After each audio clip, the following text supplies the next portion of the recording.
Ladies and gentlemen, bear with us just a moment. We're making sure that the representative can hear and is able to present.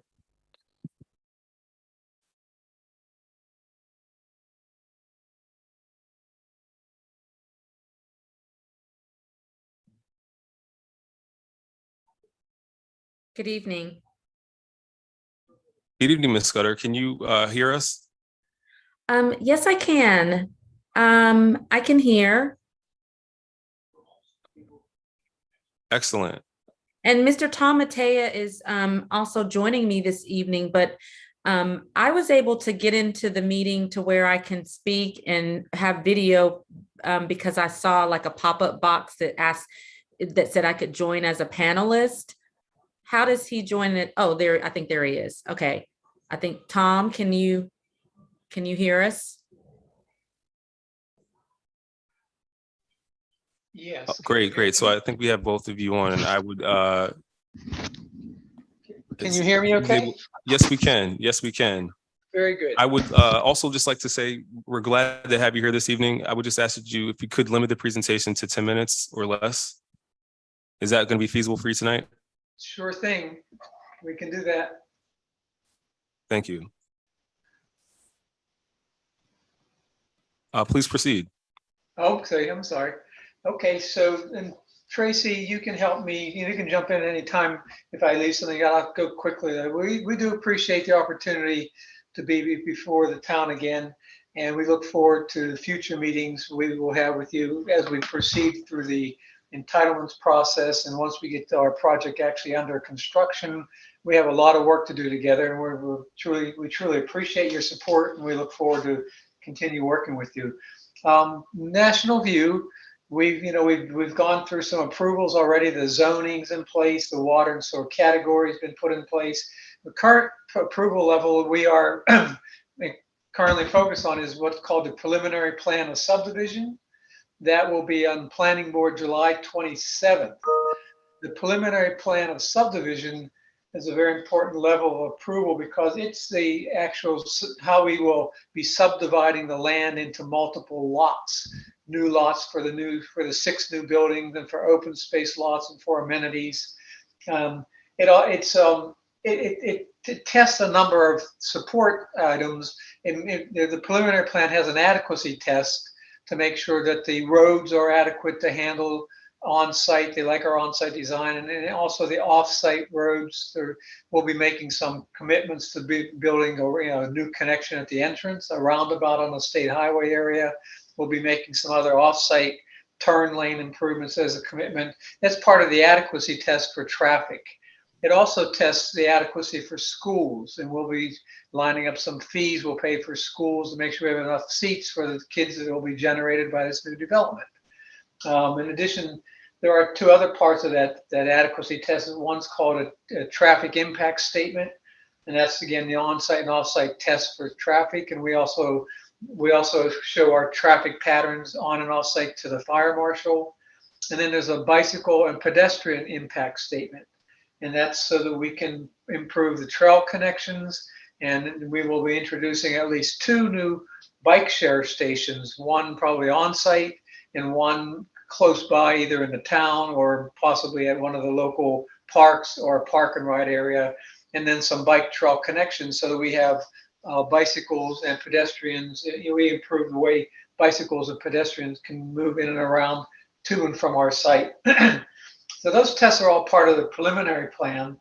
In addition, we also have to do what's called a natural resources inventory. And that inventory of natural resources includes the slopes, the steep slopes, the forests, the soils, the wetlands, the floodplains, everything natural. All the natural resources that are on the site had to be mapped thoroughly, and then different agencies will work with us to protect those in certain ways. We'll do a tree conservation plan to make sure we are saving. Oh, Mr. Matea, your audio is at times going in and out. Sorry about that. We caught most of what you said. Yeah, Sir, could you just state the last half? Okay, I was saying I see my audio down here. The tree conservation plan will we have to preserve or provide a certain amount of forest to develop our site. So that's one of the tests that we have to pass during this adequacy test. The other thing we have to do is to make sure we respect the Chesapeake Bay critical area. The Chesapeake Bay critical area is there's anything near the river in the northern part of our site has an easement that we have to protect and provide. Let me see if I can make this audio better. No, that's it. So that's the preliminary plan is one we're in. We're going to go through, as I said, in July of 27. That's coming right up. We go to planning board and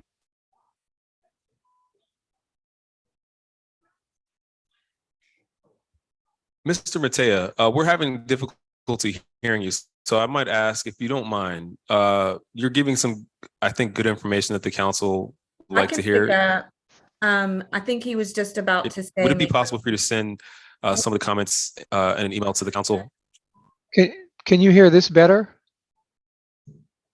This is I changed. We can at times we can hear you, but I think that it might be for the interest of time, we may just have you write a short bullet point of some of the updates and send it to the council if that's fine. That's fine. We can do that. I'm sorry that I can't. Not used to using Zoom as a method of presenting, so I'm doing the best I can. So we'll be glad to give you the update. I can send you a copy of what I have in my notes here, so you can see that it'll update everybody as to exactly where we are and where we're headed. Excellent. Thank you, sir. Mayor Lilly, it was great to see you and the council members and staff this evening. And we, as Tom mentioned, we look forward to continuing to work with you all. And have a very good evening. And as Tom just said, we will be following up, just kind of summarizing the points that Tom was making this evening. We'll send those via email. Thank you so much. Have a good night. Thank you. You as well. All right, at this time, we will have public period. Madam Clerk, have any members of the public signed up to speak or provide comment who are in the auditorium tonight? Has anyone online requested to speak and provide comment tonight?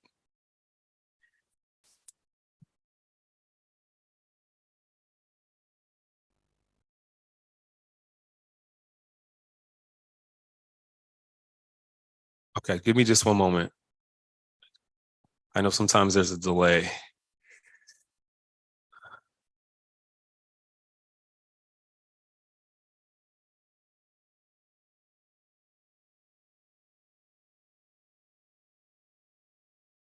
All right. Hearing none, we will now move into legislation.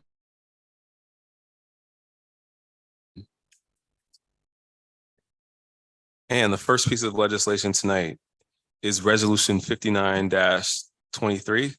This is a resolution of the mayor and council of the town of Forest Heights, Maryland, to approve the employment and appointment of Napoleon Epps Jr. as a crewman to serve in the Department of Public Works. Introduced by Mayor Troy Lilly.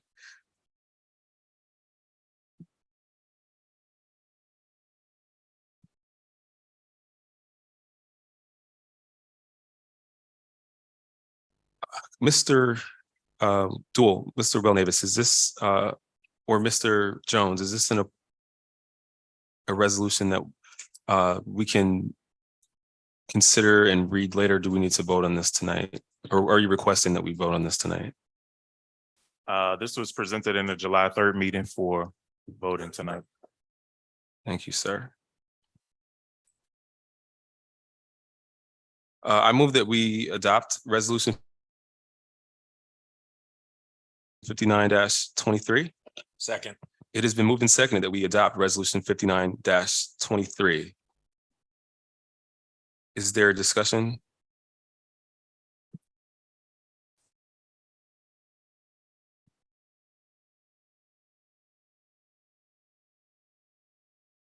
Okay, hearing none, Madam Clerk, please call the roll.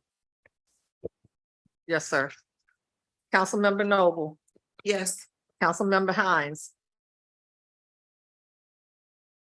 Yes. Councilmember Kennedy, Yes. Councilmember Browson, Yes. Council President McDonald, Yes. Mayor Lily, Yes, 6 yes, 0 no, motion passed. thank you, ma'am.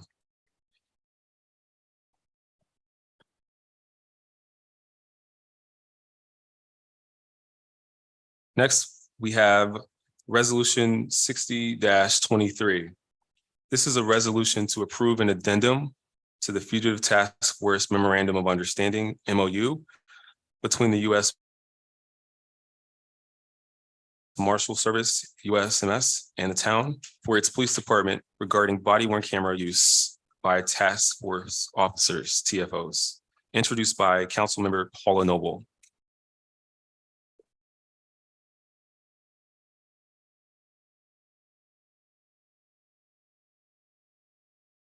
This is the second reading of Resolution 60-23. I move that we adopt Resolution 60-23. Second. It has been moved and seconded that we adopt Resolution 60-23. Is there discussion?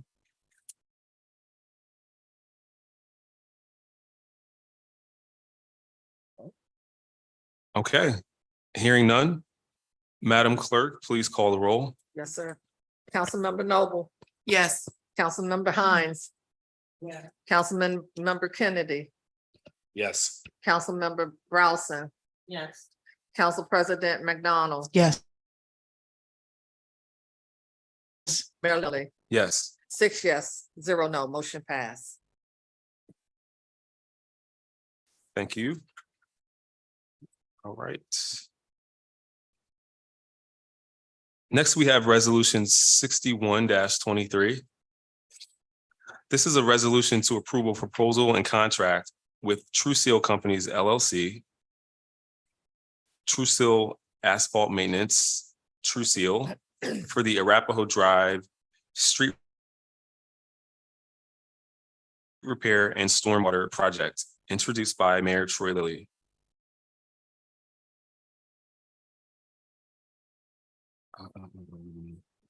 Just one moment. Mr. O'Connor, have there been any changes? I don't need you to tell me the changes. I just want to know if there's anything's changed with this since we had the first reading. No, Mr. Mayor. Thank you, sir. I move that we adopt Resolution 61-23. Second. It has been moved and seconded that we adopt Resolution 61-23. Discussion.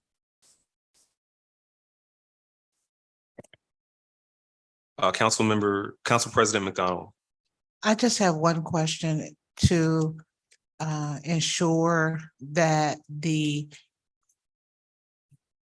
I guess Mr. O'Connor said that if there was any issue, I guess with water or the WSSC not, performing their responsibility would, intervene and that kind of thing. I just wanted to make sure that that was something that we knew was going to happen. Yeah, absolutely. That's a part of my responsibility to manage the project. And once this is taken care of, I will make sure to sit down with the contractor and explain my position on that. And I'll manage the project accordingly to the will of the mayor and council. Okay, thank you.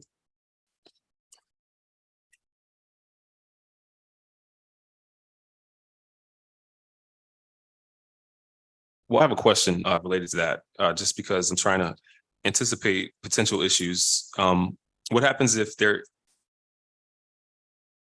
is a significant problem with some WSSC infrastructure, either on Arapahoe? And this project it's named Arapahoe, but it covers some areas that's, I believe, Seneca, Alden Way, Shawnee, well, a portion of Shawnee Drive and Modoc. So there's a lot of different areas at play. Could you speak to that, Mr. O'Connor? In specific, what if there's an issue with the WSSC infrastructure? Yes, like say, for instance, there's a pipe issue a right-of-way issue or something along those terms? Do you anticipate an increase in the cost of the proposal, delaying it significantly? Are there any hurdles we could anticipate or that could come up in your estimation? As far as the cost estimate that is there, it was a bid that was awarded for this scope of the project. So the confines of the project are what is approved here. The contractor is going to be required to work within the confines of the actual allocated amount for this contract. If working with WSSC, the contractor is already currently working on a project in the town with WSSC and has a pretty decent relationship with them. Should anything come up during this project, there may be a delay. I don't see it being a significant delay based on the right of way and the already existing stormwater management system that's in place. It's more of swales versus anything that's running under the infrastructure on Arapahoe. Now, if we run into any water main issues where, let's say it's dilapidated infrastructure, we'll be on somewhat of WSSC's timeline, but I don't see a delay in the overall project because we're basically attacking all three of these locations or 4 locations simultaneously. So it keeps forward momentum if one portion does happen to fall behind based on WSSC. As expressed previously, if we do find that there is a pipe that's there, I'm going to cut the work short on that project, meaning hold off on it until WSSC fixes that infrastructure, and then they'd come back and repave. So we'll be able to work around it and keep things on time. Minus, I would say, any acts of God or a water main breaking in the process, which I don't see based on the depth that they're buried. Well, I know that I sponsored this resolution, but I just want to bring up, because of Shawnee Drive, that's the reason I'm bringing this up, because it has been known to, water main breaks occur there usually twice a year, and that's in the scope of the project. So I just want to, I don't know exactly what to tell you what to do now, but just have a large asterisk on this plan in this project, taking into account that may happen. Absolutely. And so, before any work is done, they contact WSSC, Miss Utility, and they come out and they actually line the road. So you start seeing some spray paint out there. So we'll know where everything is and coordinate our efforts to make sure we get the maximum impact. And of course, I'll keep the mayor and council updated on the timeline as everything progresses, as well as the town administrator. Thank you, sir. Any other discussion on resolution 61-23?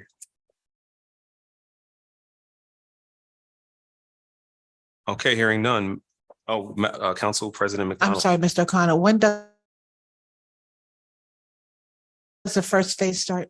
On a mutually agreed upon date between the town and the contractor. So once this is executed, the town administrator and I will meet. We'll set a start date, and then the down payment will be made and work will commence. The sooner the better.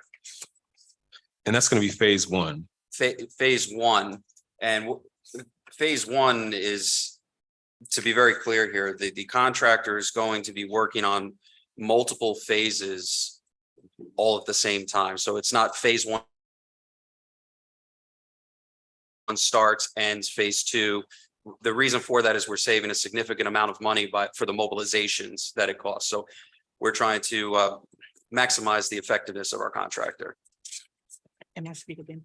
Yes. May I just point out, Mr. O'Connor, that, and I'm glad to hear you say that it's going to be done simultaneously, because I had gotten a phone call from a resident at the 5501 Alden Way, concerned about the line that has been drawn at the bottom of her driveway.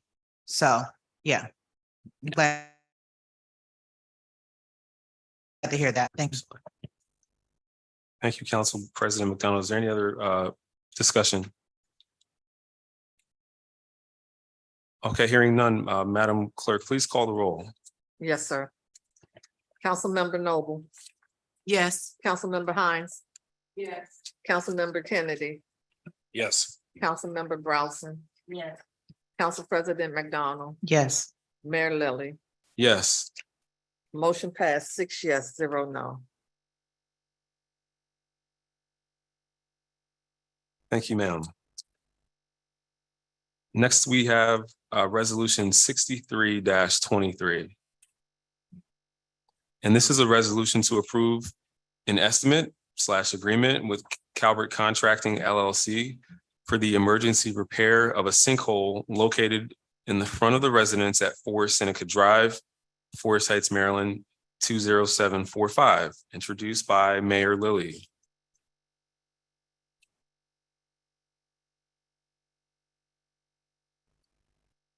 And I believe this is the first time that we are reading this resolution. So I'm not asking that we vote on this tonight.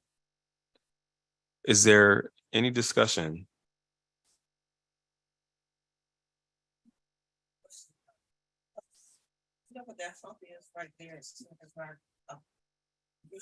Could you? Turn your mic and Council Member Brownson, go ahead, please. It said. What's your mouth? I'm sorry, just so we can make sure folks online can hear you. Okay. The sinkhole at 4 Seneca Drive, that's one location, but if you go down before you get to the stop sign down Seneca Drive, that's sinking again. It was repaired once before and it seems like it's sinking again. So is that just gonna be at 4 Seneca Drive? Or what's causing this sink? Because that repair, that little spot has been worked on before. Are you referencing closer to? Mr. Sachem? Jones, I'm you- sorry. You want to respond to her? Yes, sir. Thank you, sir. Are you referencing closer to Sachem? I'm sorry? Are you closer? Referencing closer. Close to Sachem, yes.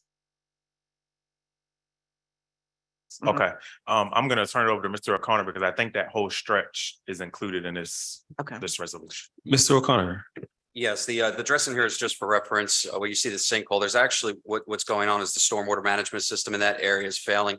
And there's water leaching from a barrier wall down and there's no pipe that's directed into WSSC. So what's going on is any previous repair work is being eroded away by the stormwater system and the lack of piping.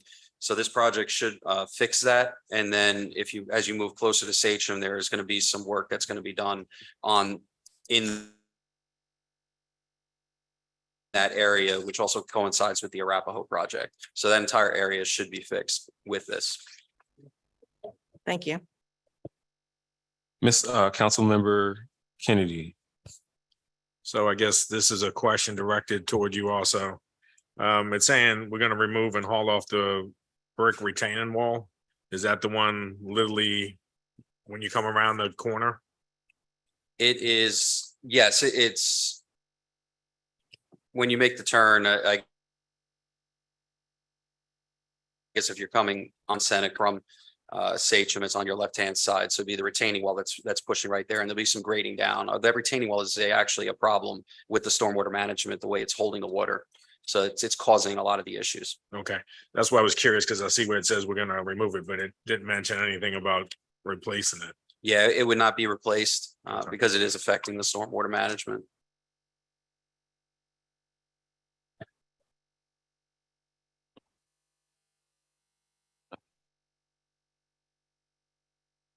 Is there any other discussion on resolution 63-23? Councilmember Kennedy. So aesthetically to that wall, because it's basically the whole perimeter of that property. How's that gonna look if we remove a section? Well, it's gonna be graded and there's some bushes there that'll be replaced as a part of this process. Aesthetically, I think this may be an issue that's outside of what I'm doing, but the wall itself, the infrastructure is failing and their bricks are falling down, it's pushing out. So I think that's something that we're gonna have to deal with the homeowner on part of it, but I'm working with code enforcement on that portion of it, but it does need to be fixed. Well, I'm glad you had mentioned the homeowner, so we are going to communicate with them prior to this happening. Yes, and for all projects that are presented, if it impacts any homeowner, we are going to be notifying them not only in writing, but we'll have our VMS boards up, communicate through the newsletter, multiple ways. And I personally am going to go to the residents and talk to the homeowner. Thank you.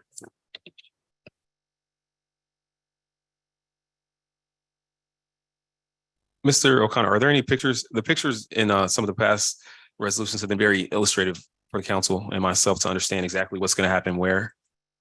Do we have any photos that the contractor or that we're taking as part of the proposal we can share? I believe I took some photos of the site, but not for this particular proposal. There were no, I did not request pictures from the contractor in this proposal, while the contractor may have the pictures.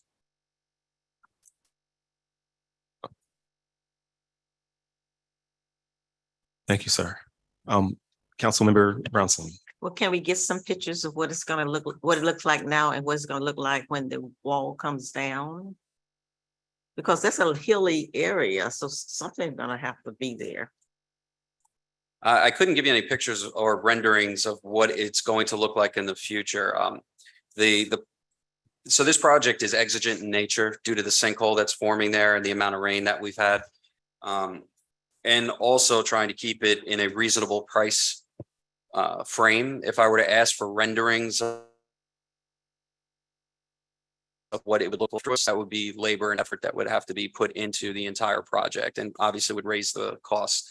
The pictures, I can share pictures of what it looks like now, but basically what you're going to see is a piece of the brick wall taken down, and it's going to be graded to the curb with new shrubbery that is going to replace what's actually already dead. That's going to have to be removed with new blacktop. So it should just look like the hill's graded down.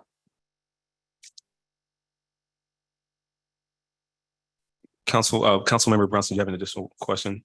Yeah. Well, no, but I'm thinking when you when you have to get a permit to do something, you have to show a drawing, and then you have to almost say what it's gonna look like in the future. There's no permit that's required for this project. Oh. Okay. Thank you. Councilmember Noble. Thank you. Just a question, Mayor, I know you said we weren't going to vote on this tonight, but I think because of the urgency of sinkhole, it may be something that we may want to consider tonight. Would you like to make the motion? After he has answered his question, answered. Councilmember Kennedy.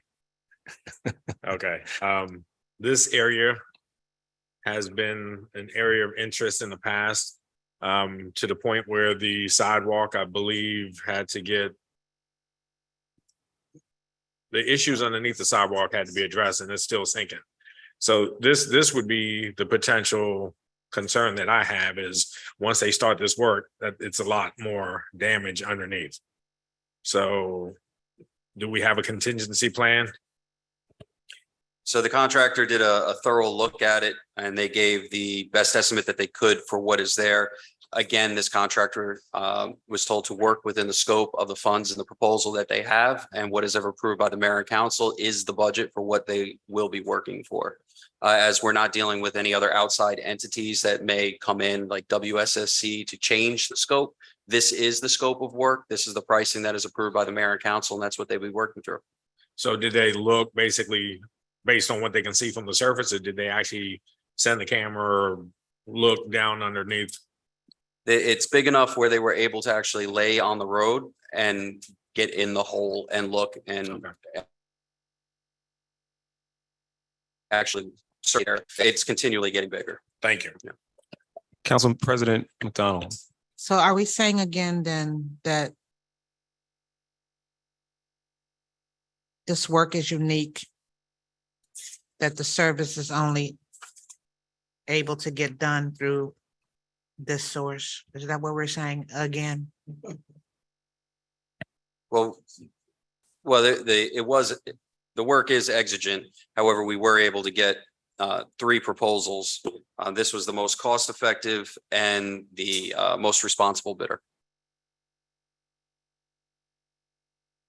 Most responsible bidder to perform the scope of work at the quality that you would expect, Mr. O'Connor? Yes, it includes in all respects, the financial responsibility to meet all the contractual requirements and the integrity and reliability, which will assure good faith performance by the contractor.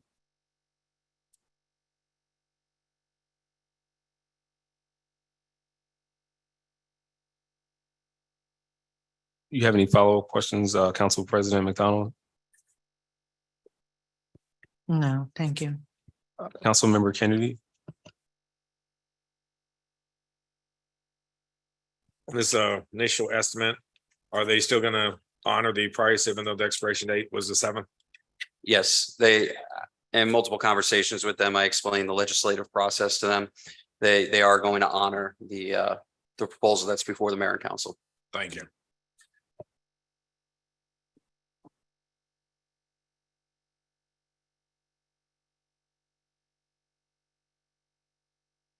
Mr. Jones, would you like to add a comment? Yes, sir. If I can reference the council back to the resolution 6123 for Arapahoe Drive. To Councilman Kennedy's concern, phase 3 actually includes some improvements to Seneca Drive and the Sachem Drive roadway, as well as the gather in place park improvements. And there are some illustrations in that one that show the sunken sidewalk and everything that will be repaired.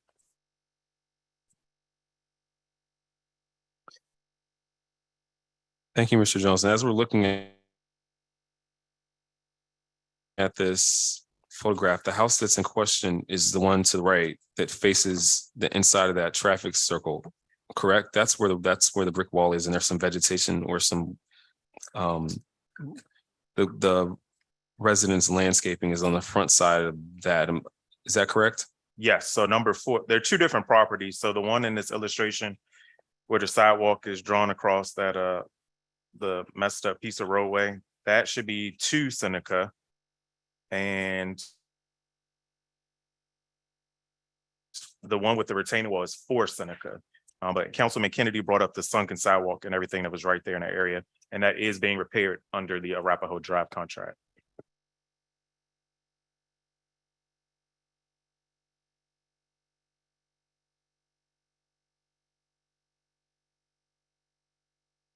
We are talking about the sidewalk on Seneca. Sachem and Seneca.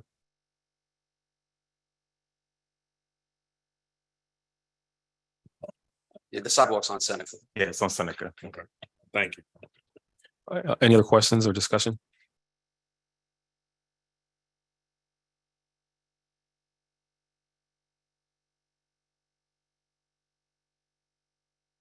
Hearing none.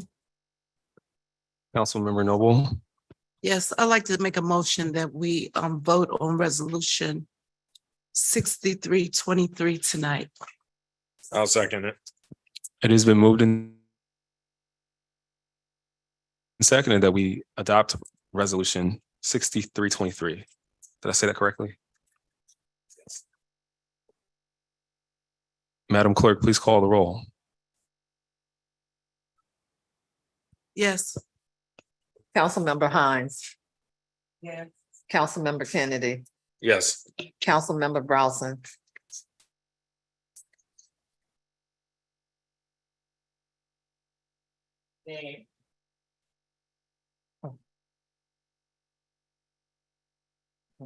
Councilmember McDonald, Council President McDonald, Abstain. Mayor Lely. Yes. We have 3 yes, 1 nay, and 1 abstain. We have 4 I'm yes. sorry, Madam wait a Clerk. minute, 1, 2, 3. I said 3, 4 yes. We have 4 yes, 1 nay, and 1 abstain. Motion passed.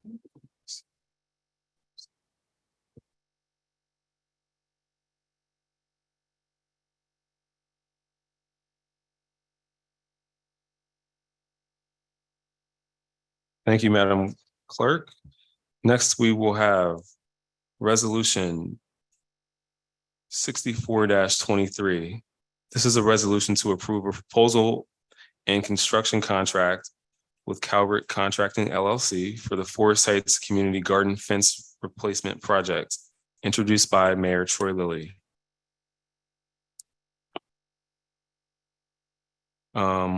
This is first reading for this resolution, so we're not not asking that we vote on this tonight. Is there any discussion?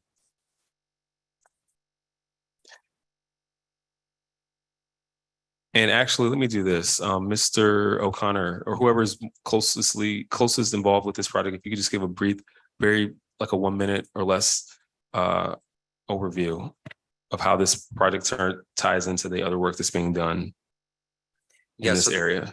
Yes, Mr. Mayor. So the community garden is just about wrapped up. The Department of Public Works is going to be bush hogging and clearing the area.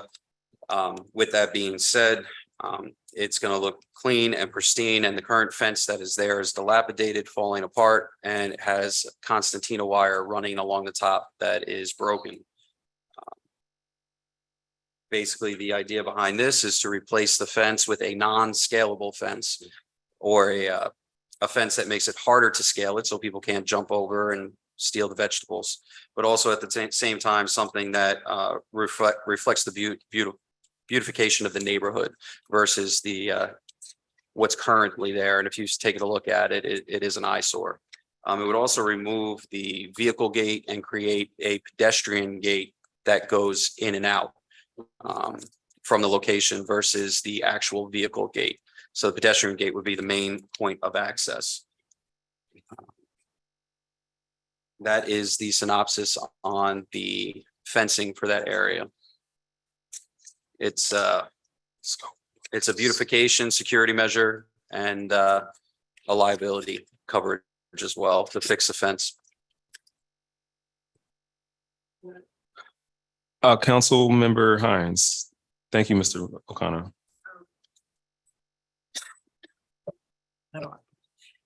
You said a fence, you're getting another fence that's not going to be able to do what this one did.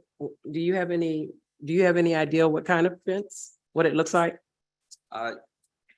Yeah, I believe they described it in the actual proposal. But it should be a chain link fence with slats. So it'll be black in color and have slats put into it, which makes it non-scalable.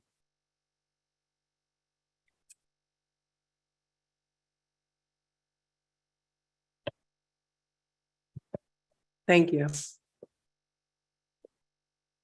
Council Member Brownson. Yeah, looking at this contract, it says Calvert Contracting. Is this the same firm that's doing the sinkhole? It is. So they do sinkholes and fences. Yes, they actually work with multiple different aspects for this company. And for this project, what they're doing is they're subcontracting 75% of the work to Best Fence, which is a minority business enterprise certified by the state. Mhm. So they are doing the removal portion of the fencing, which is the demolition, and then Best Fence is going to be installing the fencing. So Best Fence couldn't remove the fence, Best whatever couldn't remove the fence? No, they don't not remove the fence. Okay. Do you have any follow-up questions, Council Member Brownson? Council Member Kennedy. So you had mentioned this would be a chain link with, so is this gonna have like some type of plastic interweaved in it so that way you can't just, I guess, stick your fingers in and climb the fence? Correct. Okay, so you also mentioned it was gonna be a pedestrian gate versus a vehicle gate. Correct. You are taking in consideration that the main people that have put their blood, sweat, and tear into this have been people who need to back their vehicles in to unload and load things. Yes, we have.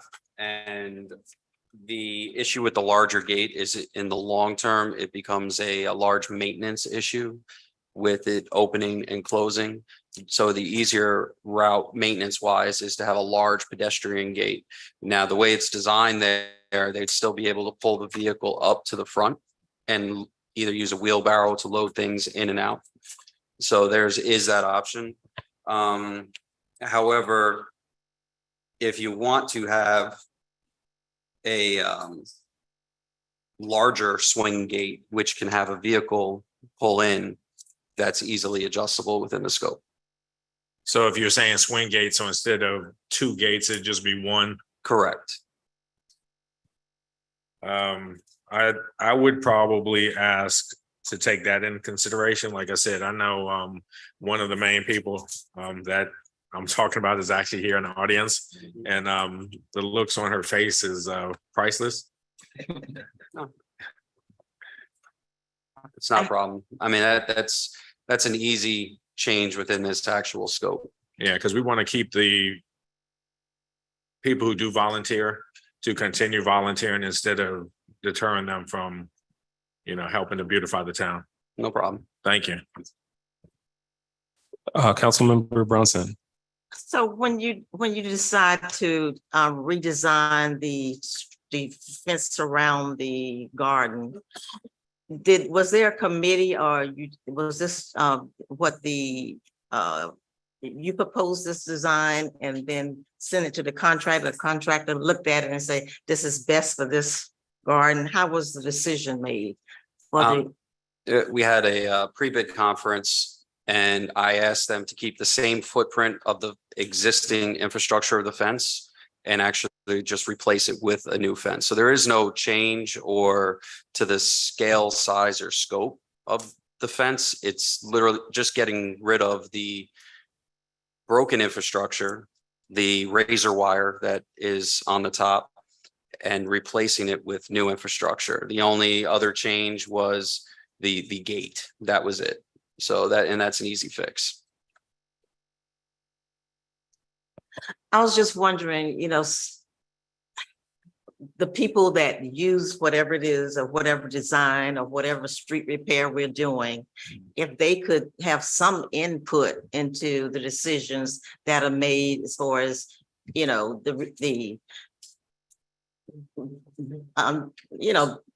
up the street in front of me, doing my street apron, whatever it is that's going on, that the people that it affects, if they could have some input into it. It's a question here, just a comment. Yeah, I'd like to add that I believe that that's a good thing to happen. One of the things we're going to do tonight is not to jump ahead in the agenda, but committee assignments are on our agenda tonight. And it's my hope that projects like this that will have more impact and that can use more feedback from the council and the community, that will use the committees to bring some of the projects or the proposed legislation through to shape some of it prior to it coming to the council for vote. So yeah, I hear a lot of questions and just wanting to make sure that the project that we go forward with reflects what the community wants. I second that. I think that's a good approach. So we're not voting on this tonight. I'm not sure which committee this would go to, but I think it sounds like a good candidate for review, maybe some of the scope in committee before coming to the council, and some engagement of residents who were interested and involved. All right, is there any other discussion on resolution 64-23? All right, hearing none, we'll move to the next item on our agenda. Next, we have resolution 65-23. This is a resolution to approve a proposal and contract with True Seal Companies LLC, T/A True Seal Asphalt Maintenance, True Seal for the proposed Modoc Lane, Cope Field, Pathway Stairs and Landscape Renovations Project, introduced by Mayor Troy Lilly. This is our first reading of resolution 65-23. Is there discussion?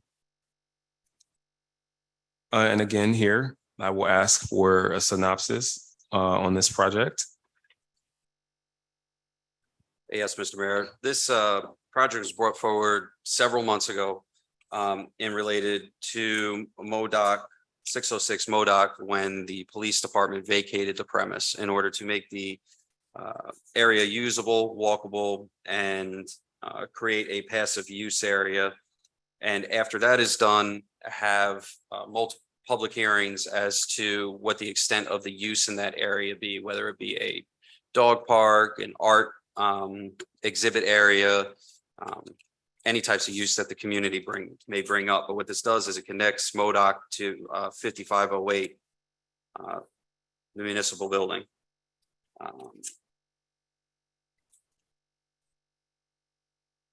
Basically rehabbing the area from what it currently is.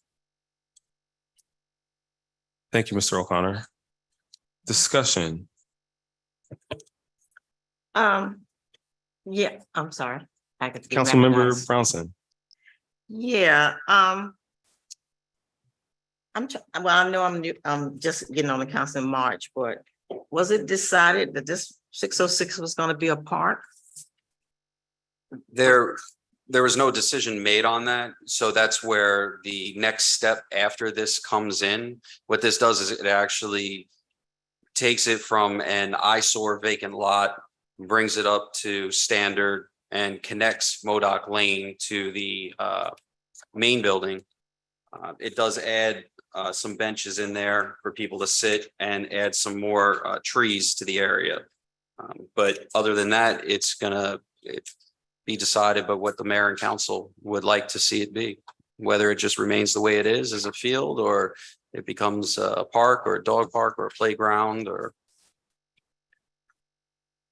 Have we ever considered selling the property? So selling the property? I think that'd be outside of the scope of my area, and I'd have to turn that over to the town administrator. No, I was just wondering who made the decision to make it a park, and I mean, that was versus selling it, and because a park in the middle of a street, a resident, wouldn't that cause some problems if you put benches in the middle of houses? And before Mr. Jones answers, I would say that it's commonplace to actually do that, placing parks by residences, dog parks, passive use areas. It's commonplace. Right, it's not common places between houses, is it? It is. Where? City of Seat Pleasant has 2 of them, and then the city of Bowie has them where there's homes abutting the park. There's plenty of jurisdictions. So the reason I asked is because this is the thing, again, where was there residents' input or somebody made a unanimous decision? How did this come about? Mr. Jones. There's been a long history at 606 Modoc Lane. When the police vacated that property, prior to that, during the construction phases, when we went round and around and around with many different committees and council members and residents and everyone, when we vacated that property, it was decided that it was going to be a green space in our community. When we ran the numbers in comparison to lots in the town and what we would get for it, the town has spent almost $1 million on this property over the course of the last 12 years. We wouldn't even get $80,000 in selling the lot. So it's not worth the town. They're never going to recoup the money that they've invested into it so far. So it was determined by the Modoc Lane Committee that was appointed at that time by the mayor to turn it into a green space. Now, the proposal that is before you is only to clean up the eyesore, because I receive weekly complaints from residents that this is our property. The grass is growing, there's rocks, there's mud, there's pieces of debris left from the trailer. And what are we doing with the property that, like you said, sits in between 2 houses? They're grateful for the vinyl fence that we put in that kind of barricades their properties from what's going on there. But they want to know what are we doing to improve the land? So this is the first step in that. There are public hearings that need to be held to determine if it is going to be a playground, if it's going to be a dog park, we're just going to leave it with these few park benches and the steps to 5508. That is on the residents in this council. We are simply taking the first steps to beautify the property to appease the residents of Forest Heights. Thank you, Mr. Jones. Councilmember Brownson, did you have? Okay. Council President McDonald. McDonald. I'm sorry, I have a question. I guess I'm trying to get clarity on. If you could pull your mic, Forgive me. thank you. I'm trying to get clarity on the price sheet in here. There's price sheets on some of these, and maybe this was a decision that was made before, but I'm just trying to understand what that is. So on the under pricing, there was an originally quoted price back in January of 2023. And based on the mobilization of the contractor that's already going to be working in the area, they were able to reduce the price because of mobilization by $7,500. So there'd be a cost savings associated with it if this proposal is approved alongside of the Arapahoe Drive project. So if this is approved, if this was to be approved tonight, you would receive a $7,500 discount due to mobilization.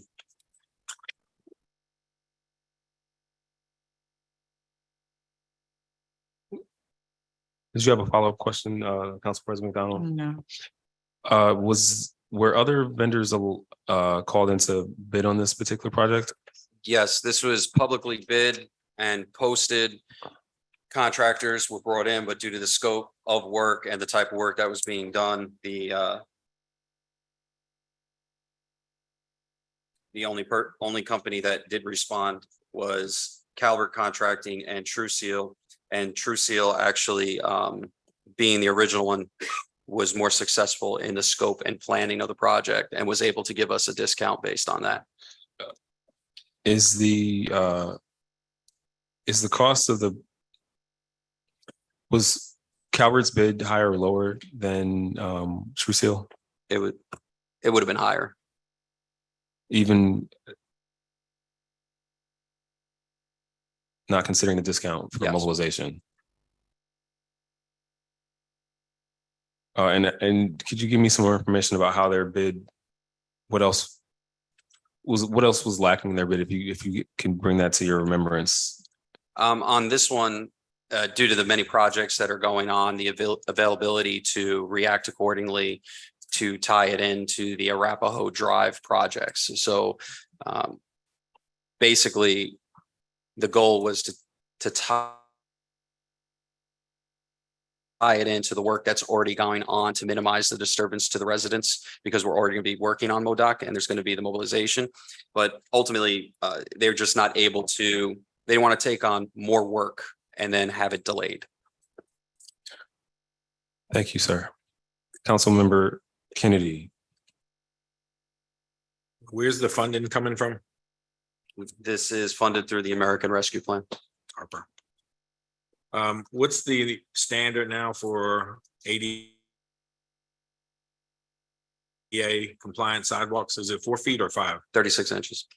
3 feet? Yes. How wide are our sidewalks on North Huron? Oh, I couldn't tell you the exact size of those. I'm just curious if we want to start making things consistent across the board instead of, having potentially different widths. Oh, of course, as we, Title V ADA is very important. So I would say that as we start moving and looking at these different projects, that we need to make sure that we're installing the proper curtilage, curbs, and access, as well as the stippling that is supposed to be placed on the sidewalks. So those that are blind can feel the edge when they're moving there and anti-slip. So it is important, and I do consider that in all the projects. Okay, because the reason I'm asking this is obviously if somebody were in a wheelchair, some wheelchairs are past 36 inches. So if that's the case, and if, a pedestrian was on the same sidewalk, they would have to step off the sidewalk for somebody potentially in a wheelchair to come through. Yeah, after you get past 36 inches, you start moving from a sidewalk usually to a path. But there's nothing to say that if it's the desire of the mayor and council to create more paths than sidewalks, you could move out to that length. But of course, for every cubic yard of cement that you do, the price goes up. Correct. So, Okay. All right, thank you. Is there any other discussion on resolution 65-23?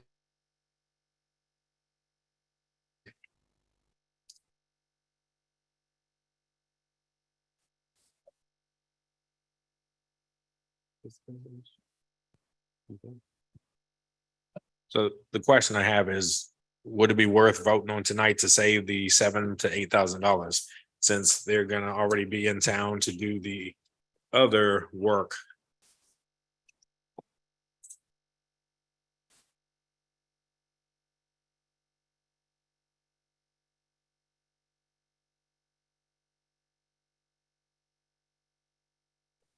Let me get clarification on that. So this discount only applies if they're passed at the same time. Yes. So they have to be, The reason for that, Mr. Mayor, is what if that's their stipulation in the contract based on mobilization. So they're going to pre-plan and order everything that needs to be done with this project along with basically, they're just going to wrap it into the Arapahoe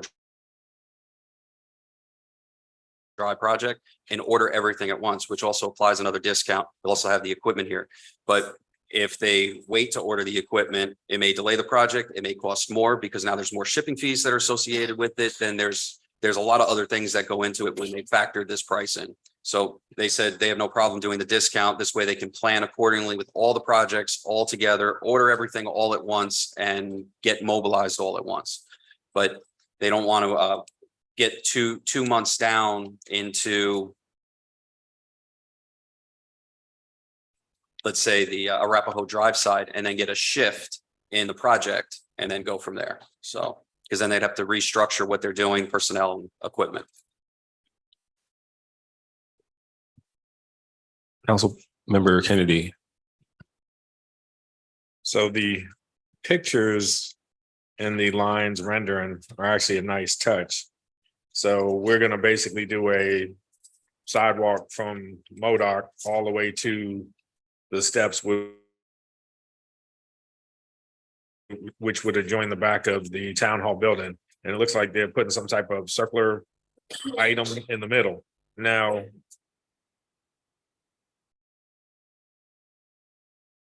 where did that concept come from? Because I'm wondering if we do something like that, would it take up a lot more space than necessary where the rest of that lot cannot be used for certain functions?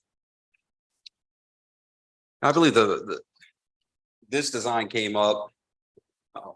I believe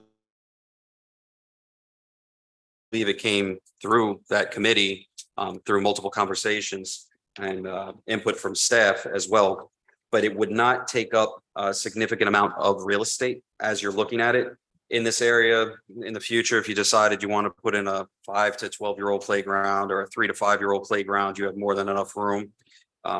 If you wanted to put in a dog park, a 30 by 30 dog park or 40 by 40 dog park, you could do that.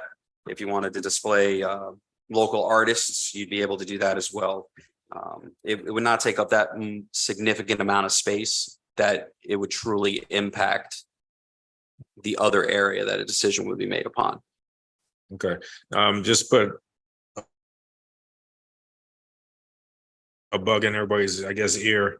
When we do decide what we plan on using this for, as stated by several people, I would definitely bring all the neighbors around there into this, because I don't know about you, but if it's a dog park and the feces is not cleaned up, I wouldn't want to live next to it smelling that. Also, if you're used to it being quiet and we do put a playground or something in there and the kids do use it, then, you know, if you're a senior or you're used to the quiet, that's going to be drastically changed.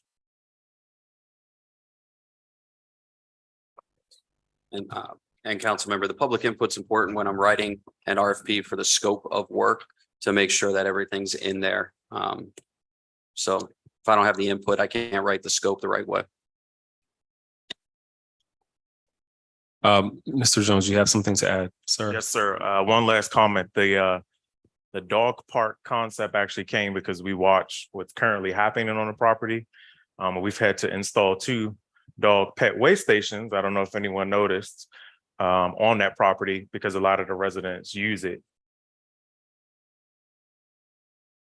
as a makeshift dog park. The problem is there's no fencing, so they have to keep them on leash. But Public Works was constantly stepping in feces to cut the grass, so we installed 2 pet waste stations. It seems to help a little bit, but that is more what our residents have been using it for. So that's where that concept sort of came in. Council President McDonald. I just have one last question and what was the total amount of the grant for this, Mr. O'Connor?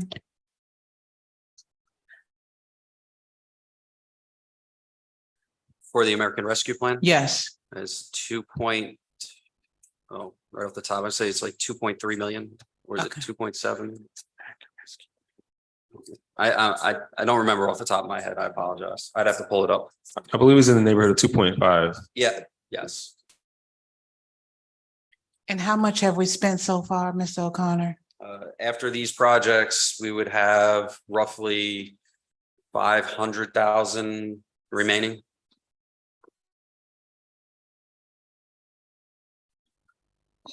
And according to this proposed budget, that's beyond 500,000.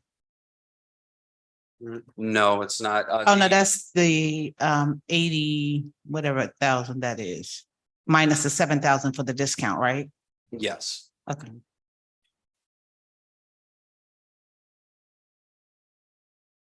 So you're saying after these 2 projects, when they're done, we'll still have 500,000. Roughly 500,000 without doing the exact math.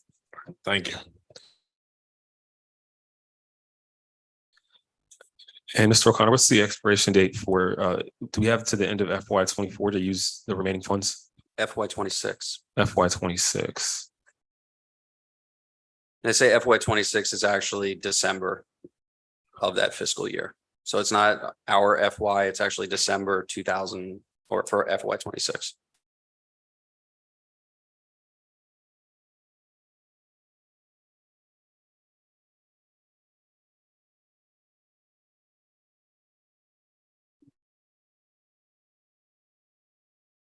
I believe it's 2.5.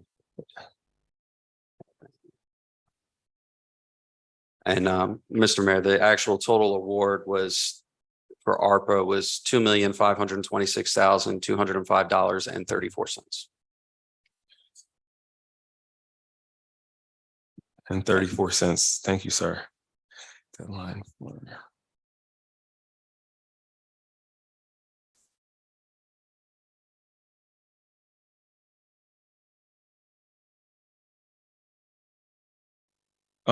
Well, I'm trying to get a general consensus of how council feels about this particular resolution. I was not going to offer a motion to adopt this tonight to allow you time to consider or make suggestions. Are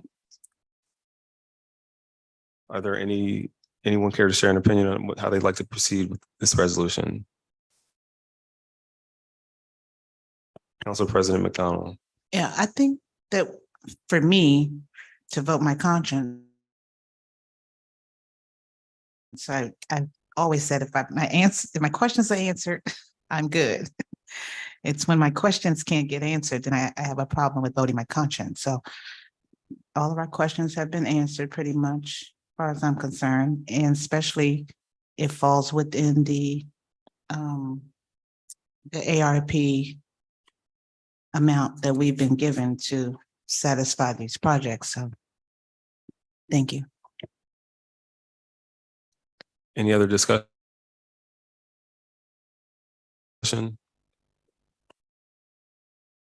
Okay, well, with that, I will move that we adopt resolution 65-23. Second. It's been moved and seconded that we adopt resolution 65-23. Madam Clerk, please call the roll. Councilmember Noble, Yes. Councilmember Hines. Councilmember Kennedy, Yes. Councilmember Browson, No. Council President McDonald, Yes. Mayor Lily. Yes. We have 5 yes and 1 no. Motion passed.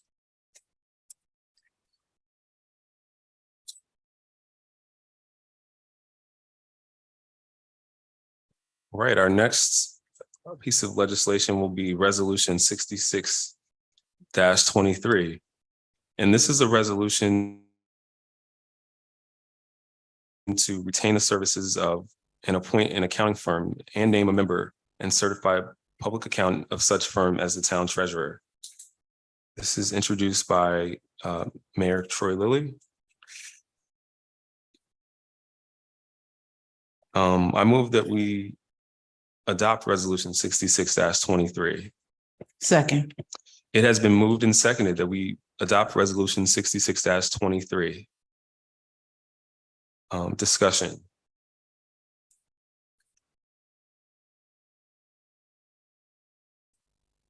I can give a synopsis too that will answer some questions.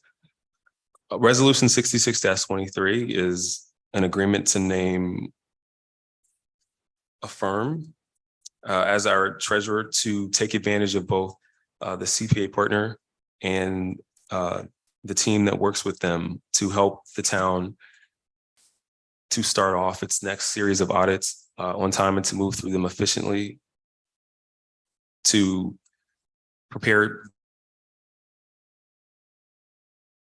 next year's budget, to make necessary adjustments in the current FY so that we're able to perform responsibly, realize cost savings where we can, and keep track of projections as we move throughout the FY, to get standardized and high quality reports to the council quarterly, monthly, and to overall shore up our financial stability. We're required to have a treasurer, and this resolution is being introduced after considering some individuals for this role and more than one firm.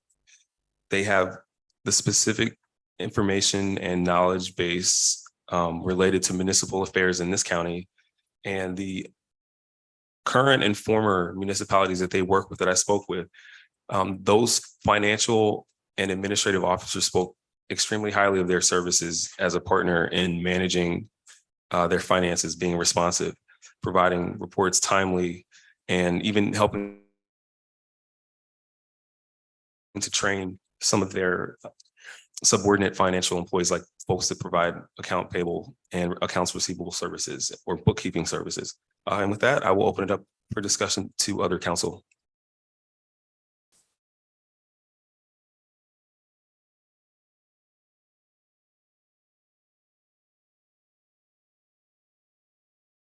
Hearing none. Madam Clerk, please call the roll. Yes.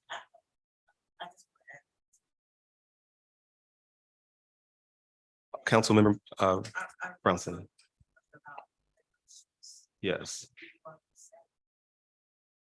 Well, I think that this is coming from the code, so we need to make a change to the, well, actually, I see what you're saying.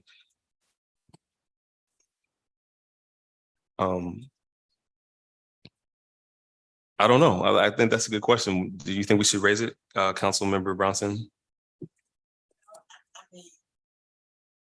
Yeah, that's, I propose. Raise to 75,000.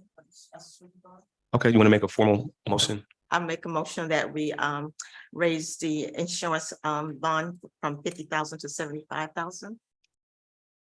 It has been moved. I'm sorry, is there a second? Sorry. I'll say, why don't we just raise it to 100? That's good. Someone want to state the motion, restate the motion, Councilmember Brownson? Okay, so I will make a motion that we change the surety bond from 50,000 to 100,000. Is there a second? A second. It has been moved and seconded that we amend Resolution 66-23, increasing the surety bond from a minimum of 50,000 to 100,000. All in favor, signify by saying aye. Aye. Any opposed?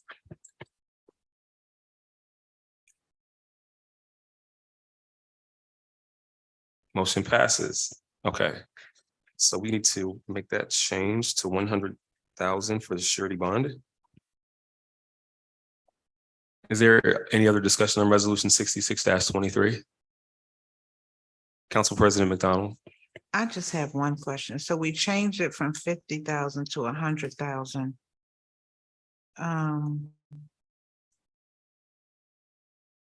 What would be the difference in the agreement, I guess?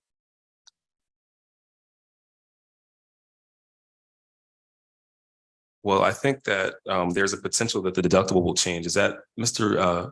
Jones, could you speak to that? Yes, sir. We actually obtained the bond. So the charter requires that we have a deductible that does not exceed $1,000. When we set the contract with the bond company, we can change it to 100,000. Actually, the previous treasurer, I actually moved his to 100,000, even though the charter says 50. I'm just going to change the name to the CPA that is appointed by this firm. So if that makes sense. So you're saying we have $100,000 bond already? Correct. Yes, when the previous treasurer, I'm trying not to say the name, started, I took out the $100,000 surety bond at that time instead of 50,000. There wasn't a significant difference in the cost to the town, and we're allowed to set the deductible between 250, 500, 1,000, 2,500, and I think 3,000. So it's set at $1,000. Okay, that's good. Thank you. Thank you. Is there any other discussion on resolution 66-23?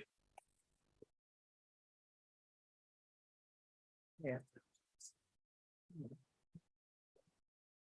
Madam Clerk, Yes, I have a question. So are we amending this see. resolution with the bonds change, or is the bond already changed at 100,000? well, it needs to be changed because it's incorrect in the document. So we're just going to update it to what it actually states. Okay, yes, sir. Thank you. And Point of clarification, Mr. Mayor. yes, Mr. Best. The section 20.07 of the town code allows, it states not less than 50,000, so you can go as high as you want. It's up to you all, your discretion. But what the amendment to this resolution would be to add language probably in the "and be it further resolved" clause. You wouldn't need to amend the recital. That's just restating the law. So I would recommend that you put the words to have the very last "and be it further resolved" clause to read that the basic compensation of said treasurer's services of $3,900 monthly shall be appropriated from line item 7106 salary treasurer, and the surety bond shall be $100,000, period.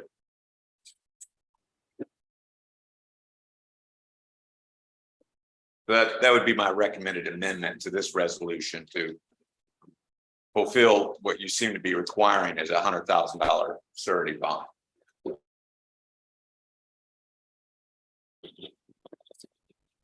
Councilmember, thank you, Mr. Best. Council President McDonald. Mr. Best, are you saying that that should be referenced in what section of the scope of services under the fees?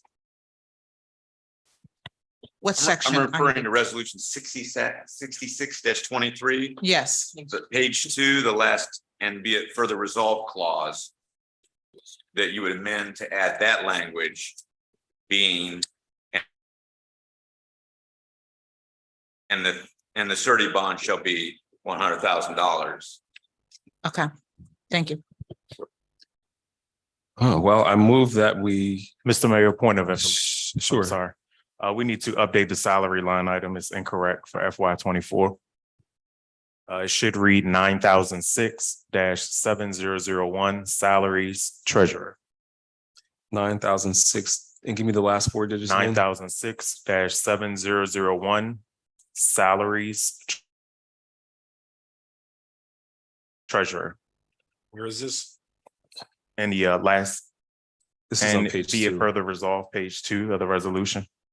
It's in the same paragraph that we have discussed adding the surety bond language to.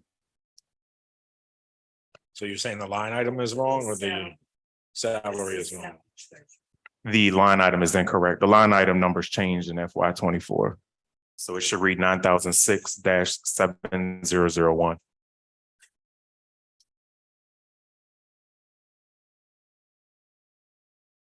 Thank you, Mr. Jones.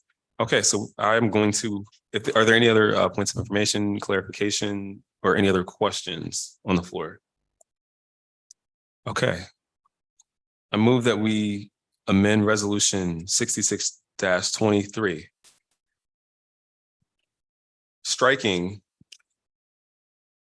100,000 in the 1, 2, 3, 4, 5, 6, 7, in the eighth, whereas on page 1. And inserting 50,000. We're gonna leave page 1 as is. We're just leaving it how it was. Instead of changing it to 100,000, we're just gonna leave it at 50,000. And then make the change. So- on page So we 2. don't make the change originally. Okay, got you. My apologies. We are going to move to page 2. I move that we amend resolution 66-23.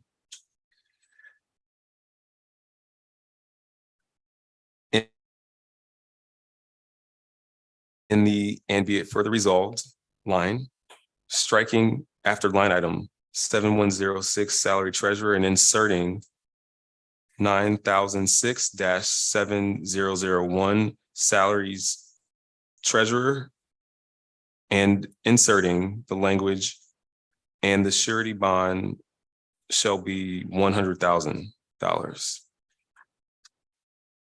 Is there a second? Second.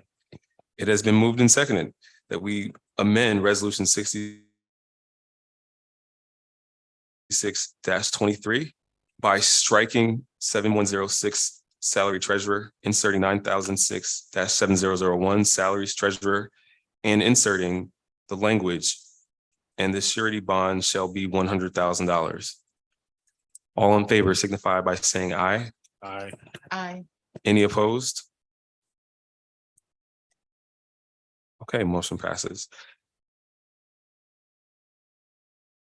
Is there any other discussion on resolution 66-23? Point of order, Mr. Mayor. Mr. Best? You passed a motion to amend. Now you need to pass the Yes. basic motion to approve. Yes, I'm sorry. thank you, sir. Is there any other discussion? Okay, I move that we adopt resolution 66-23 as amended. Second. It has been moved and seconded that we adopt resolution 66-23 as amended. Madam Clerk, please call the roll. Yes, sir. Councilmember Noble, Yes. Councilmember Hines, Yes. Councilmember Kennedy, Yes. Councilmember Browson, Yes. Council President McDonald, Yes. Mayor Lely. Yes, Motion passed as adopted. Would you like for me to reread? as amended. As amended, excuse me, as amended. Thank you, Madam Clerk. Were you asking a question? Did you want me to reread the amendment? Or you guys? Sure, yes. Motion passed as amended. Line item as and be in further resolved that the line item number changed from 7106 to 9000-7001.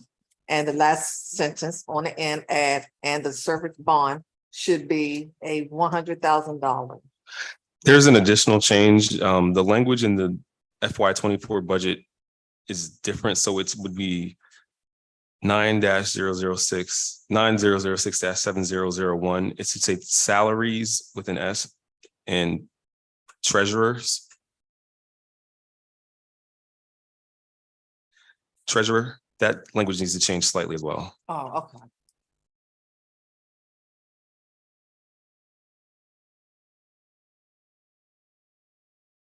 Thank you, Madam Clerk.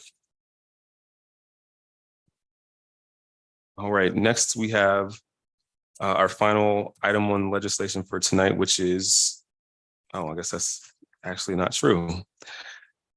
The next item on our agenda is resolution 67-23. This is a resolution of the mayor and council of the town of Forest Heights, Maryland, appointing Marcus A. Jones as town administrator. And this is introduced by Mayor Troy Lilly.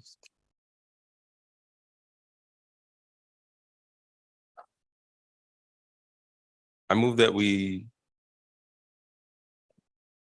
adopt resolution 67-23. Second. It has been moved and seconded that we adopt resolution 67-23.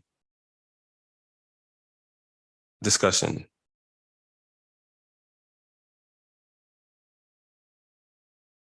We need to do one other thing. Yeah, I would like to see the resume of this candidate.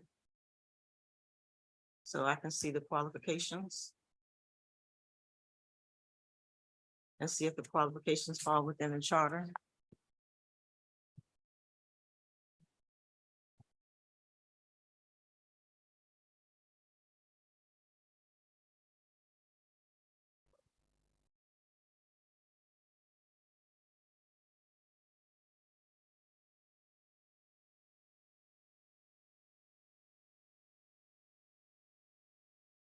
Give me just one moment.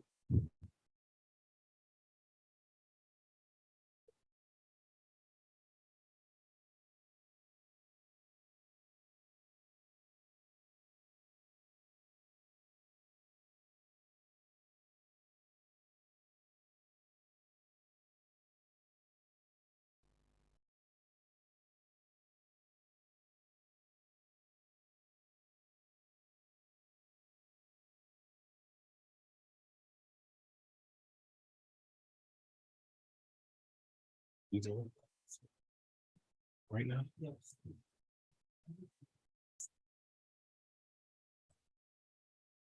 This meeting is in recess for how many minutes? 10 minutes? We're going to take a 10-minute recess.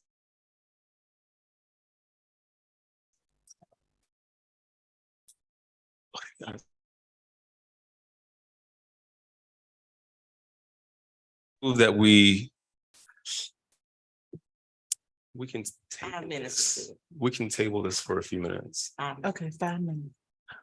I move that we table this resolution until I'm going to say 9:40 until 9:40 p.m. Mhm. and Second. take Oh. a 7-minute recess. Okay. All in favor? All in favor, signify by saying aye. Okay.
Madam Clerk, we need to resume recording, I believe.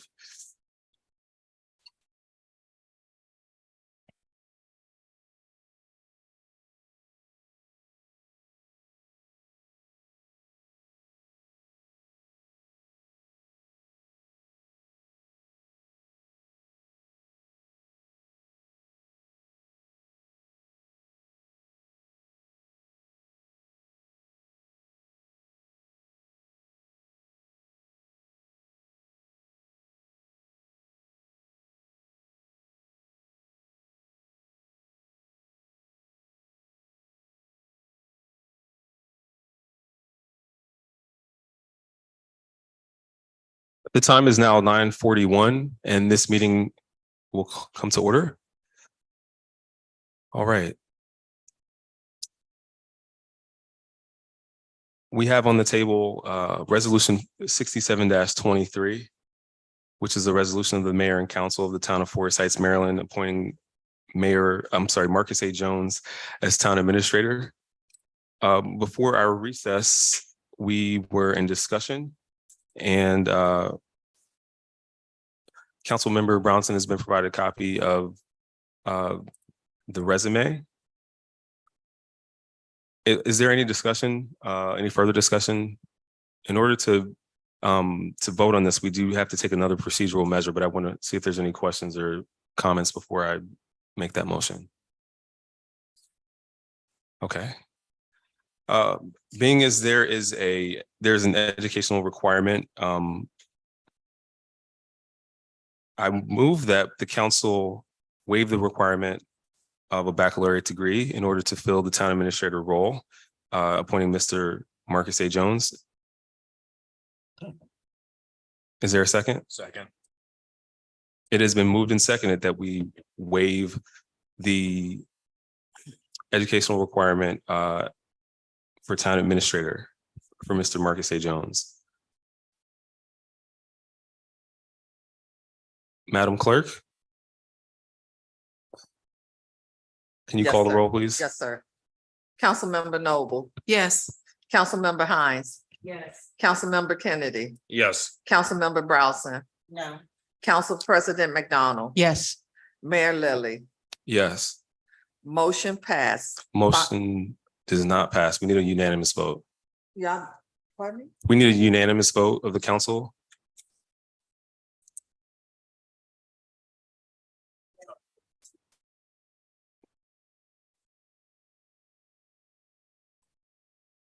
We were voting on waiving the one stipulation. Oh, wait. There's a Okay, stipulation. waiving the education, Yes. okay, sorry.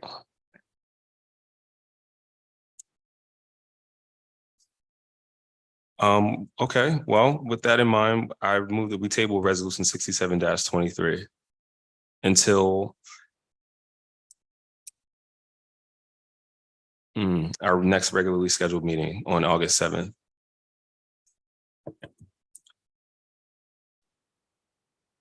I have a question.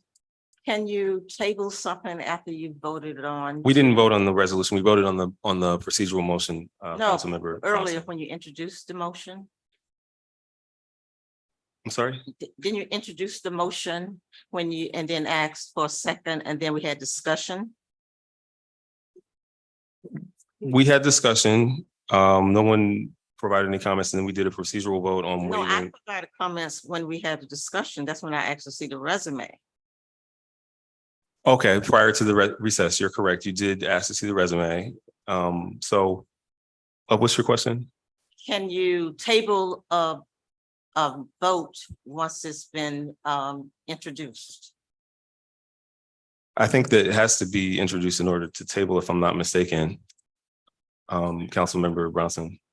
I thought you have to vote on it, vote. Mr. Best, could you provide comment here, sir?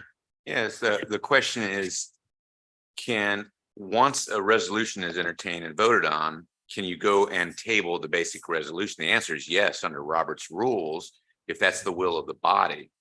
However, to change the decision on the amendment, that might be another story. That might require the person who voted against it to raise the motion in the future under Robert's rules. So, we have the issue of an amendment dealing with waiving an educational requirement, and then we have the basic issue of approving the hiring of the town administrator.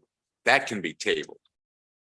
But re-raising this issue in the future on the amendment may require it to be raised by someone who voted in the negative. In other words, Ms. Brownson, you would have to bring the amendment to change that. Or to rescind and change the motion to waive, which failed. Does that make sense? That's the way it Yes. works for motions typically for them to be re-entertained. They have to come from the party that voted against it. I can look at Robert's rules and give you something more definitive, but that's basically the gist of it. Okay, thank you. Okay. I'd just like to add on this particular item that we need to install a permanent town administrator before August the 15th by charter. All right, we will, oh, yes, Council President McDonald. I have one question. So given what we are deciding right now in terms of tabling the higher portion, what do we do about a temporary TA? Is he Well- still serving a temporary TA? Yes, no.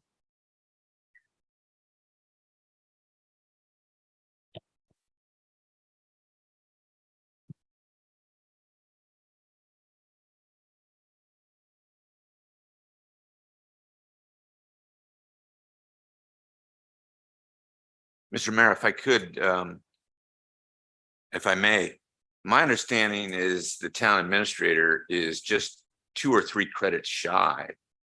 I don't know whether it's a 100 credit program or a 80 credit baccalaureate degree program, but that's almost a de minimis number. I don't believe that those were facts that were put in the record prior to this decision, or whether that would help sway anything at all, but I didn't hear anything mentioned about how many credit hours have been accumulated by this candidate for a baccalaureate degree.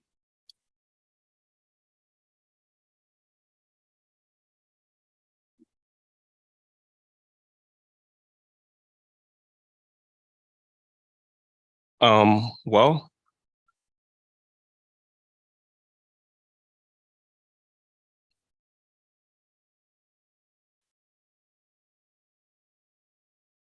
Did you have a comment, Councilmember Noel? I just want to say, we're gonna leave the town in a bad place. Not the town, its residents, the nature of the business of the town. If we don't have a town administrator, we have had an effective administrator in Mr. Jones for the last, well, more than April. I mean, he's been here, he's been performing. So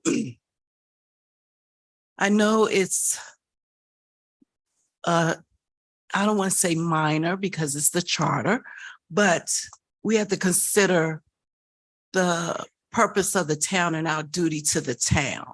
So if we leave that position, because it will have to be open, he just said he's going to resign. And that's a bad situation for the town. And I appreciate Mr. Jones and all he has contributed, and I will look forward to the future of his contributions. So, I mean, that's mine.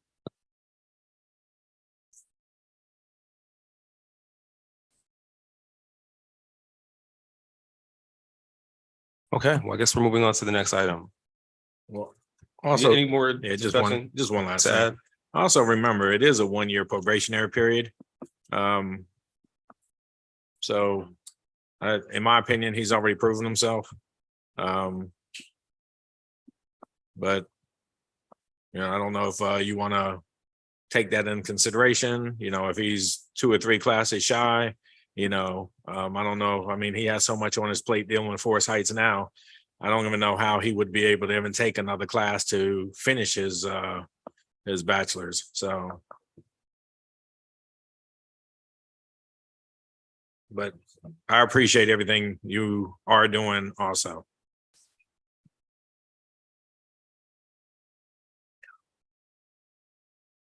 Is there any other discussion? Okay.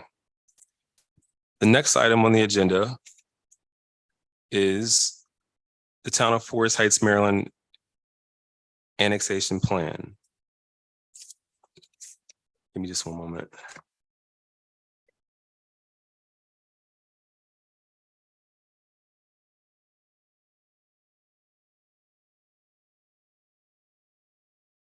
Madam Clerk, if I'm correct, is this is actually annexation resolution.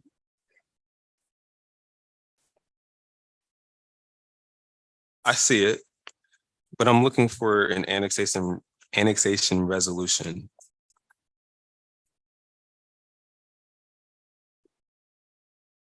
It's 4 pages out there. So go to the beginner. Mr. Mayor, if I could interject, Yes, sir. what we have is It- two pieces of legislation. One is the annexation plan and the other is the annexation resolution. Right, and the one that I need for right now, I believe, is the annexation resolution. I see it. Yeah, I see it. Yeah. So are you saying that we need to read the plan first? The plan is under the state statute would need to be approved tonight. And then the resolution would go forward, and once notice is given, there'd be a hearing and it would be approved. But the plan is really it's styled as a plan, but it's essentially a simple a formal resolution. Whereas the charter amendment resolution is a whole nother animal governed under state law. It's kind of like a charter amendment resolution. So what you should sequence through is do the plan first, discuss it, approve it, and then you can discuss the annexation resolution, but it won't be. It won't be passed tonight, right? Thank you. Thank you, sir. Okay, the Town of Forest Heights, Maryland annexation plan. This is for the annexation of certain tax exempt real property located generally east of the present corporate limits of the town of Forest Heights, extending along, abutting to, and including parkland near the intersection of Terrell Avenue and Ottawa Street, commonly known as the Forest Heights Neighborhood Park, located at and fronting upon 5800 and other unnumbered addresses of Terrell Avenue, 5713 and unnumbered addresses of Shawnee Drive and Ottawa Street in Oxon Hill, Forest Heights, Maryland, 20745, comprising 5 parcels, 8.498 total acres, owned by the Maryland National Capital Park and Planning Commission, M-NCPPC, as depicted on tax map 96, grid A3, as parcels A, 1, 3, 128, and 352, tax district and account numbers 12-1287572, 12-1205186, 12-1236124, 12-1205178, and 12-1205152 into the corporate territory of the town of Forest Heights.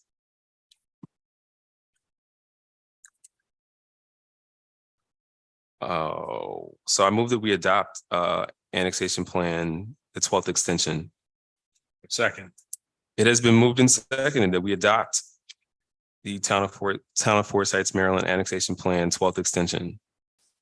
Discussion.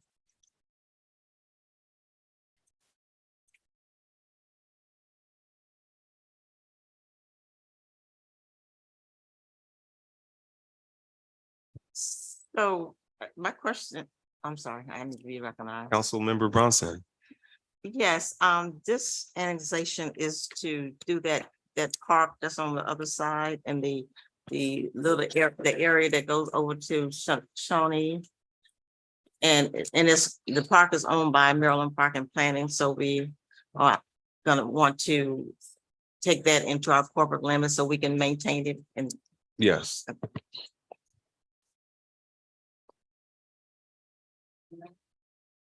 Councilmember Hines, yes. So the way I, was reading it, that I didn't know that Forest Heights, if something were to happen in that park, you don't have jurisdiction, but this would give us jurisdiction now. I mean, I know PG probably would be the first, but Forest Heights would be partnership with them. Is that my understanding? Mr. Best, would you like to respond here, sir? Yeah, that's a believe great it. question. It's been something that has been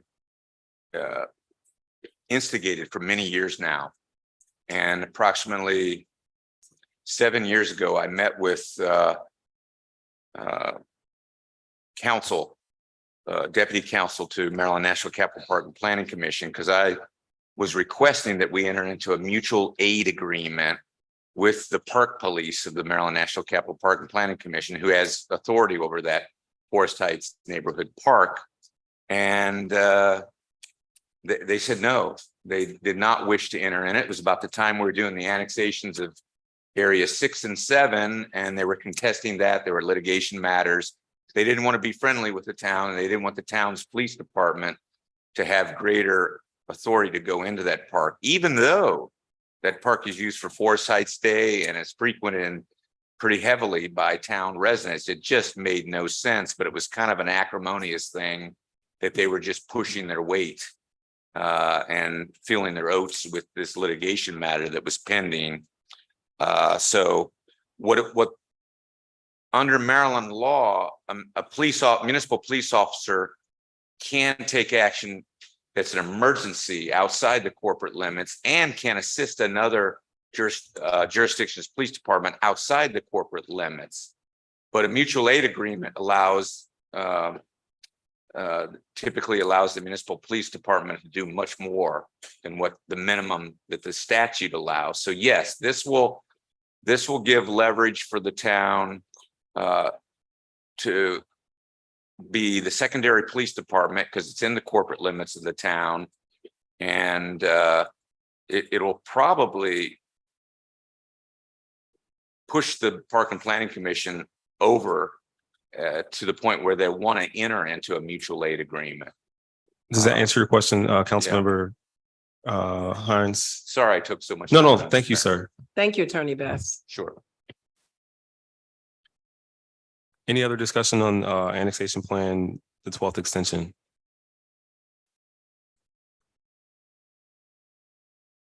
Okay, hearing none. Madam Clerk, please call the roll. Yes, sir. Councilmember Noble. Yes. Councilmember Hines. Yes. Councilmember Kennedy. This is for strictly the annexation plan. Yes, Yeah, the sir. resolution can't be passed Yes. tonight. You say yes? Yes. Councilmember Browson. yes. Council President McDonald. Yes. Mayor Lily. Yes. Motion passed. The annexation plan passed. 6 yes, 0 no.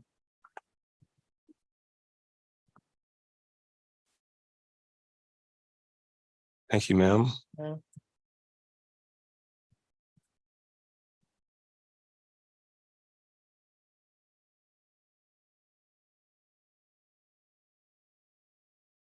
Okay, next we have the Town of Forest Heights, Maryland, annexation resolution number 3-2023. This is a resolution regarding the annexation of the Forest Heights Neighborhood Park located near 5800 Terrell Avenue, Oxon Hill, Maryland, 20745, parcels A, 1, 3, 128, and 352. 8.498 total acres into the corporate territory of the Town of Forest Heights, the 12th extension. We won't be voting on this tonight. Is there any discussion?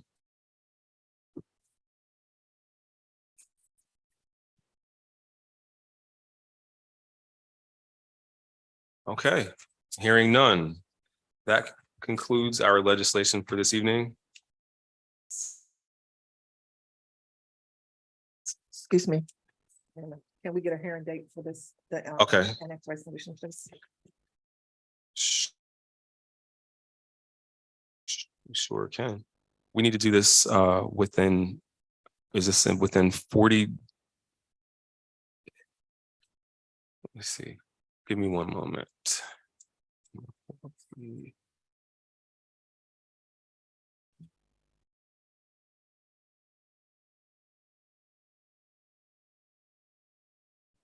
I'm sorry, Mr. Mayor, the hearing date is indicated on the annexation resolution schedule on page 8 of 8.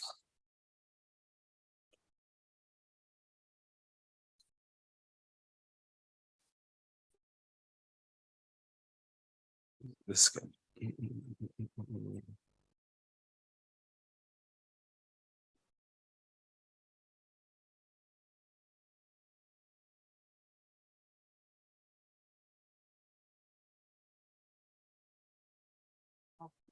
Okay, it looks like we have a date, just one moment.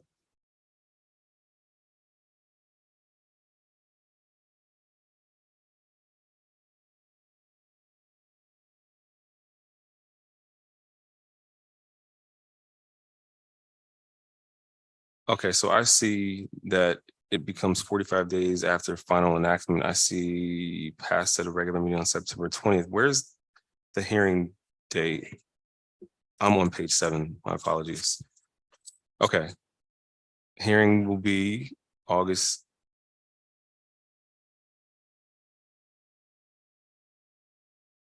Okay. The publication of the dates I'm seeing here is different. So we're introducing this tonight.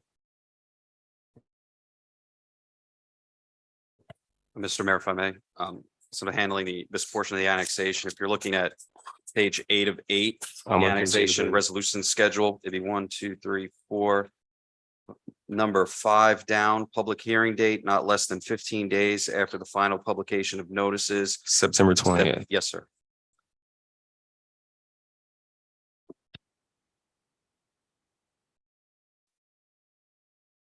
So Madam Clerk, you see the schedule. It's got everything outlined. I'm inclined to say yes, but I'm going to double check. That is the third Wednesday of September.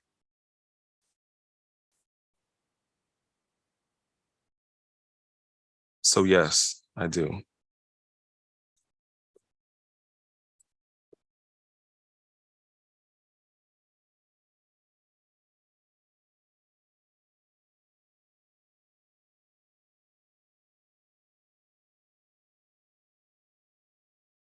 Okay, so we are done with legislation for tonight.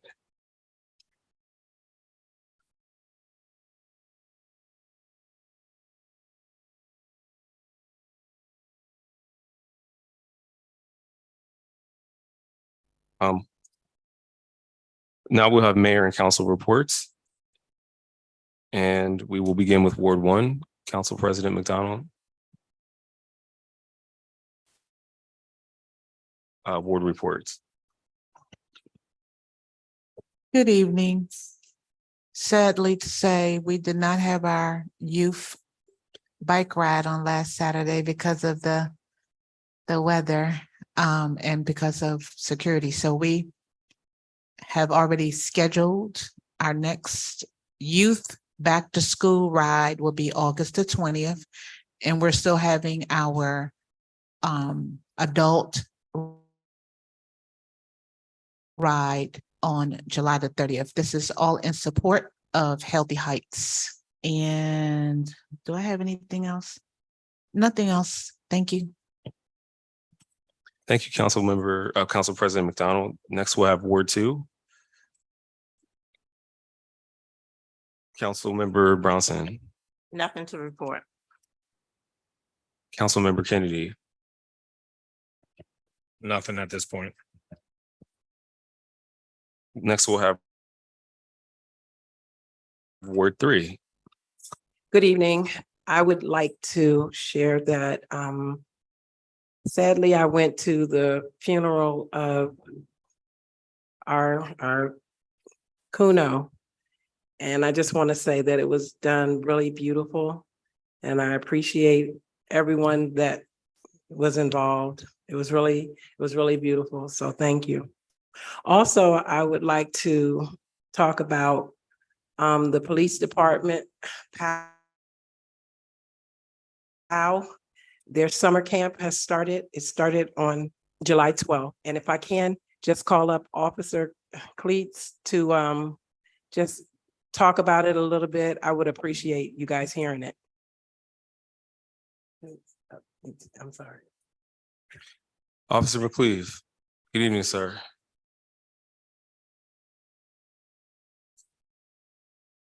Good evening, Council. I'm also with the Forsyth Police Department. I am the coordinator for the co-community, which stands for Community-Oriented Police Education Unit, and I'm also the director of the PAL program. We started our summer camp on July 12th. The end date is August 11th, and it's on 3 days a week, Wednesday, Thursdays, and Friday. We have approximately 20 kids, and Councilmember Hines has been helping me. She comes over 30 days time to help us feed the kids breakfast and also assist with some of the activities. I also had the pleasure of having Mayor Lilly. He came over and we got a chance to see the kids. The kids enjoyed his visit. They actually asked him again to come by today. Oh, okay. It was that kind of day. So I have gotten to know the kids on a first name basis, have every last one of their names memorized. So simply come to the door, I'm greeting them. We've been having numerous police officers come and assist us. We have the DARE program, which is PFC Bigelow and PFC Adams, and DARE stands for the Drug Abuse Resistant Education. So they've been teaching them that. Only issues we've been running into is trying to get funding for the camp. We had breakfast items donated by BJ's. We still try to get funding for our lunch and also field trip activities. Currently, our bus is tagged. I have my CDL, so I'm able to drive the bus. I have a passive endorsement, so I'm completely licensed to drive the bus. But I'm reaching out to you all to see if you can help the program to help us provide funding with activities as far as taking them on field trips to possibly the zoo, the aquarium, the nature centers, and also for lunch. I had McDonald's, Papa John's, and Charlie's. McDonald's donated some food. The other TAs have just gave us discounted items on food. So I'm reaching out to you all to see if you all can help us with that. We would really appreciate it. Thank you. Thank you. Thank you, Officer McCleave. Please. Councilmember Noble. I have nothing. Thank you. Yeah, well, now it's, I'll say a few words. Councilmember Hines already mentioned the memorial for Canine Kuno, which was a great gathering. Both folks in the community and neighboring law enforcement agencies. We appreciate Kuno's service in the town, and for Officer Grooms, who was his partner. I also want to, update the council. I'm sorry, this last week. It's been a long week. There's something that's coming up, though, that I extended an invitation to council members. We have a church that holds services in Flintstone Elementary on Sundays. They've been there for about 6 or 7 years. It's called Kingdom Fellowship. And on Sunday, they've invited council and community to their Family and Friends Day, which the service portion will begin. It's going to be Sunday, July 23rd at 10 p.m. And then they're going to have an outdoor activity at 10 a.m. 10 a.m. They're going to have outdoor activities in the style of a festival after the service. I'm guessing probably around 12 or 12:30. And so the community and the council are invited to attend if you can.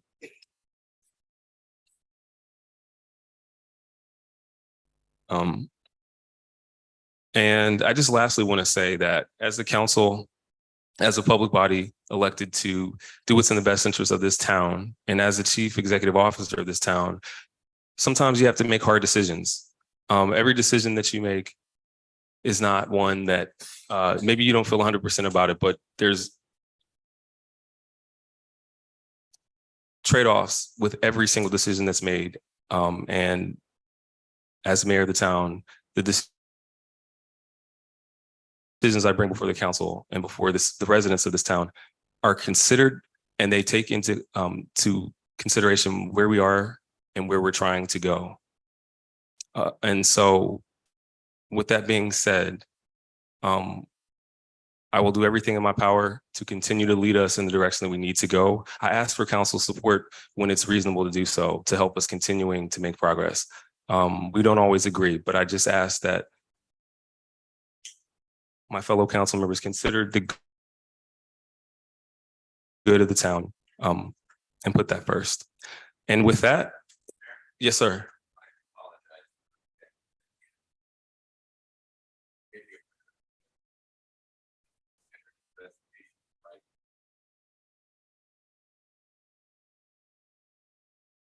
Thank you. Sorry to interject once again, but as you may, if you're checking your emails, you may see that he's tendered a resignation to be effective today. The way it works in public employment is your resignation is not effective until the appointing authority approves the resignation. And I understand he is going to revert to the deputy chief's position, or he had hoped to after tonight, with the results of this issue being determined by the council tonight. So you have a couple options here. You can amend the agenda and consider this resignation tonight at the time you have left, or you can basically ignore the resignation and the desires of Mr. Jones to be in a resignation status confirmed tonight. He will continue to be employee of the town. If you wish to accept his resignation tonight and approve such and put that in the record, you probably want to appoint someone else as to be the interim. And I would recommend that either be the chief or someone else, Mr. O'Connor. Mr. Jones does work for the chief and he's asking to revert to that position. So there could be a sharing of responsibilities for the two. But the bottom line is you can just basically ignore for a few days his resignation, and he's bound to continue in his role as the interim administrator unless he wishes to go completely AWOL, which could have some repercussions, which as a member of a paramilitary organization, I don't think he'd want to take that up. So I thought you might like to know that. Well, I think that I move that the council goes into closed session, and the purpose will be to, if I can get my closing sheet, I'm just going to restate some of the reasons we already talked about because this is a pressing matter. I move that the council go into closed session under the statutory authority and the general provisions of Article subsection 3-305. And this will be to discuss the appointment, employment, assignment, promotion, discipline, demotion, compensation, removal, resignation, or performance evaluation of appointees, employees, or officials over whom this public body has jurisdiction. Any other personnel matter that affects one or more specific individuals. And the reason is to consult with counsel on personnel issue that concerns one or more specific individuals. Is there a second? Second. It has been moved and seconded that we go into closed session to discuss the employment, assignment, promotion, discipline, demotion, compensation, removal, resignation, or performance evaluation of appointees, employees, or other officials over whom this public body has jurisdiction, and any other personnel matter that affects one or more specific individuals. Madam Clerk, please call the roll.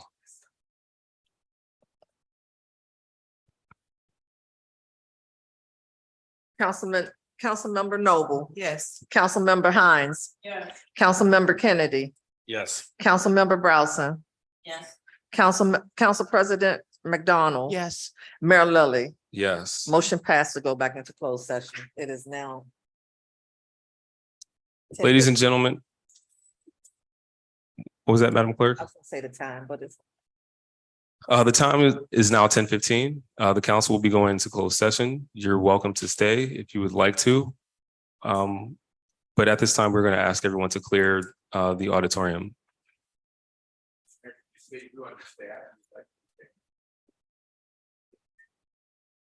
I'm not gonna, oh, I'm sorry. I would like the attorney to stay, and that is it. Mr. Best and the town clerk, Ms. Shirley Hawkins.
All right.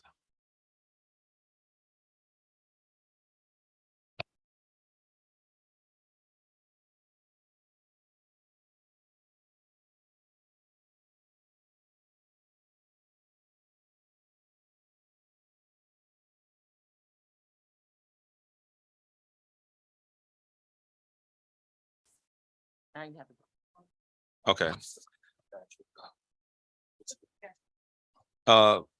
The council went into closed session at 10:15 PM to discuss or to consult with the council on personnel issues that concern one or more specific individuals, and this is under General Provisions Article subsection 3-305. Members who voted to meet in closed session were Councilmember Noble, Councilmember Hines, Councilmember Kennedy, Councilmember Brownson, Council President McDonald, and Mayor Lilly. Persons attending the closed session were Council President McDonald, Councilmember Brownson, Councilmember Kennedy, Councilmember Hines, Councilmember Noble, Mayor Lilly, the town attorney, Mr. Best, and town clerk, Ms. Hawkins. We discussed under authority subsection 3-305 for the closed session, the appointment, employment, assignment, promotion, discipline, demotion, compensation, removal, resignation, or performance evaluation of appointees, employees, or officials over whom this public body has jurisdiction. Any other personnel matter that affects one or more specific individuals. And to obtain legal advice. The topics discussed were employment and legal advice, and actions taken were none. So we are now back in open session. At this time, I move that we go back into legislation. Second. It has been moved and seconded that we go back into legislation. All in favor signify by saying aye. Aye. Are there any opposed? Okay, we'll go back into legislation.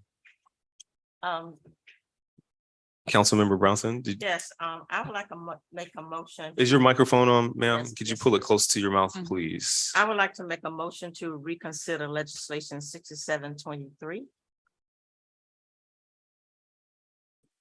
Point of order, I believe that you need to reconsider the Yeah, motion to reconsider legislation 6723. what is to reconsider the procedural vote on the unanimous vote.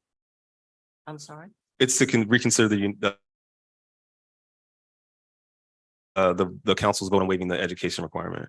Okay, I would like to make a motion to reconsider the legislation of the waiver for the Education requirement.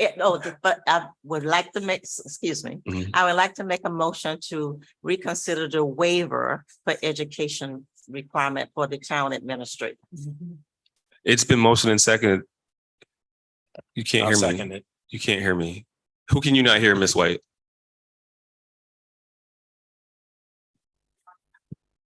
Okay, can you hear me now? Okay, thank you. I would like to make a motion to reconsider the waiver for the education requirement for the town administrator position, which is legislation 67-23. It has been moved and seconded that we reconsider the education requirement waiver for the town administrator position referenced in resolution 67-23. All in favor? Aye. Aye. Any opposed? Motion passes. Okay, and then I would like to make a motion to adopt legislation 67-23. Second.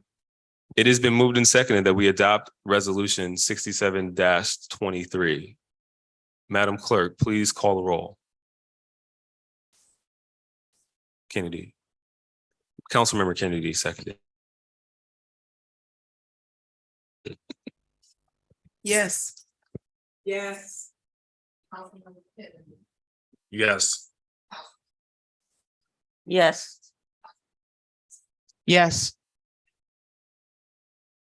Yes, but I think that we need to point of clarification.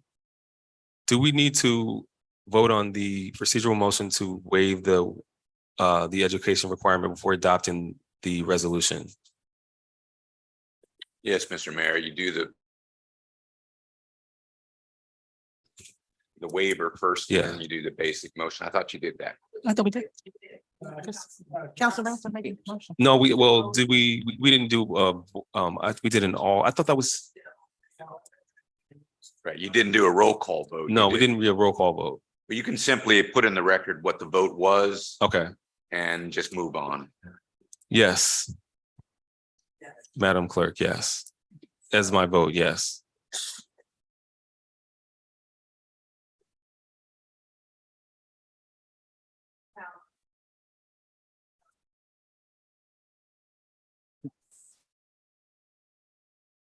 Okay, Now we have to ask him. Mr. Jones, Yes, sir. after deliberating and talking about what's best for the town, council has voted to reconsider a motion that failed earlier this evening, and we just voted to appoint you as the town administrator if you're still willing to accept and to rescind your resignation. Yes, sir. You accept. Yes. Thank you, sir. Thank you. Thank you, Mr. Jones. Thank you. All right. Well, Mr. Jones, congratulations. Thank you for the work that you've done for the town so far. We look forward to bigger and greater things. And we're glad to have you as a partner to serve the residents of Forest Heights. Thank you to the town council for collaborating, listening, and for doing what I believe is best for the town. The hour is well spent, and with that, the time is now 11:09, and this meeting is adjourned. What was the, what are we gonna do?